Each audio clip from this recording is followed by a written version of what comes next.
Alright, hello fun and welcome back to my Fallout 4 Mod Spotlight series, where today we are having a look at the Long Bird Vertibird Home mod, which is being made by user Sheepswirl. And what this glorious little piece of work looks to add into the game is a wonderful new little tiny player home that's contained inside of a vertibird, and I love this thing. It's just so cool having a vertibird home that may not have everything you'd want out of a player home, but at the very least does have all of the bare bones basics, and most importantly of all, considering it's a vertibird, or specifically an elongated vertibird, it can move to a number of locations inside the Commonwealth, as well as Nuka World and Far Harbor. So no matter where you are in this game, you're bound to at least have somewhere nearby to have your player home with this. And that is pretty darn cool. So let's take a look at what all we do get here, starting with where to find it. Now, when you first bring this mod into the game, you're going to find it located just south of the Wicked Shipping Fleet lockup, right here on the lake where we're currently standing. And you'll be able to go straight on inside to this thing, which, as you can see, is a very small home, but again, does have the essentials of a bed, some crafting stations, and a load of storage. And again, the most important part about this thing is it can move, and that is magnificent. But before we talk about how it all does that, let's actually jump on inside to our vertibird here and go on in. And while loading, I should mention that there are some prerequisites for this. Basically, you need every one of the DLCs. And with those installed, this will work and work just fine. So that is quite a lot of DLCs to hold, but still, you know, you'll get this lovely thing. Now, you can see when you first enter in, it's, you know, pretty dark in here, but you can actually change that. In the back, there's a light switch. And boom, we got lights in here. It's a small little detail, but you know what? I really like that you actually have a light switch in here. It's pretty cool. Now, as for all the things, we'll start here on the right-hand side and just sort of work our way around. And right by the door, we do have a water barrel that you can drink from. It is not pure water. You will get a little bit of irradiation, but, I mean, hey, there you go. You get water at least for if you are in a more survival-based run. Now, moving along here, we of course do have our bed for sleeping, and most importantly, at least in my opinion, a load of drawers for storage down here at the bottom, which is pretty cool. Now, you can see we also do have a lot of clutter objects around the place, and these are not able to be picked up. They are there purely for decoration, and you can see them scattered all throughout this ship, which, you know, I do quite like that they aren't physics objects so that they don't, you know, bump around and make a mess. But at the same time, sometimes I wish I could grab them. But yes, back to where we were though. Lots of glorious storage down here with the drawers. We then also do have a toolbox, a magazine rack, always nice to see, a number of additional drawers down here, a ham radio, if you wish to activate it, it does nothing. We also do then have this kinda not so great map. This is a map of the Commonwealth with the 13 rough locations as to where you can find the different landing zones for this vertibird. We'll talk a little bit more about this in a minute, but yes, this is supposed to be a map of those locales. I'm assuming this is supposed to be a map of pre-war Boston, so not quite with all the devastation, but still neat. Now then, right along here we have the only crafting area where we have a chemistry station as well as a cooking stove. I do always love when we get custom ones of these. They are pretty darn neat. And that is it for crafting. You do not have a weapon workbench or armor workbench, anything along those lines. It's just simple cooking and chemistry. Now, moving on, well, we do have the computer, but we'll come back to that in a moment. Then we just have the front up here, the flight deck. Nothing really special up here, I just like the decorations. It's pretty neat, lots of fun stuff scattered around.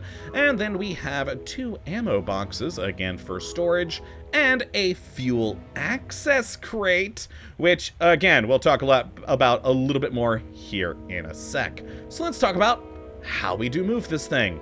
Well, I did mention over here that we've got this map of the 13 locations, roughly.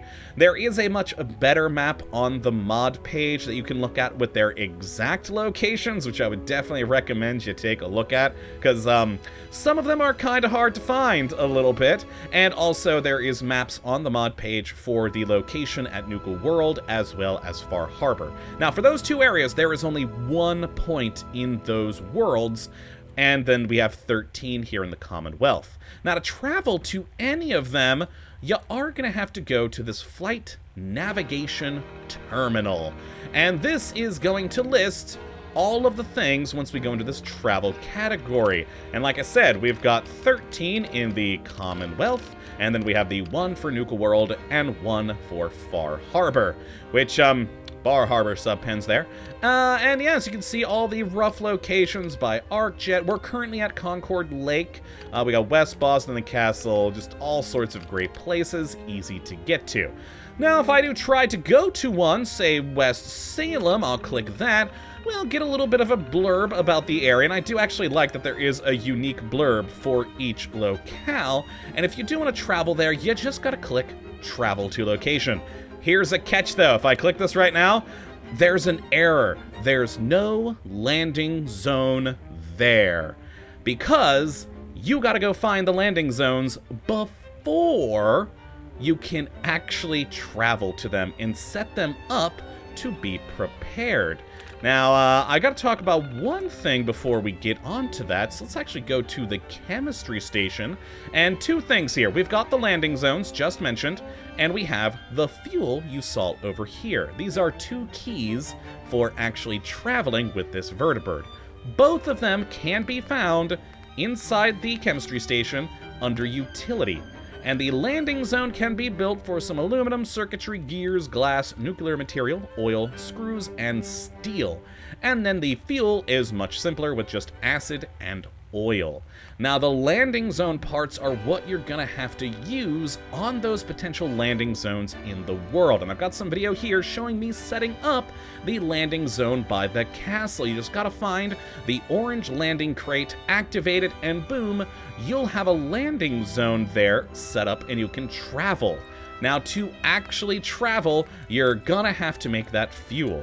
And it uses 1 fuel per travel. So if we went to go travel to the castle, you can see here we have 10 LB Verta fuel, and if we go into the navigational computer, the castle's currently the only one I do have set up in this world.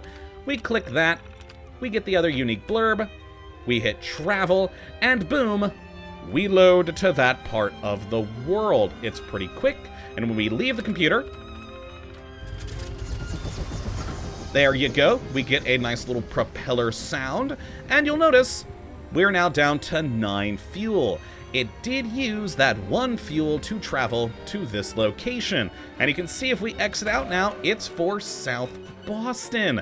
And we can exit out of the vertibird and travel around, do what we need.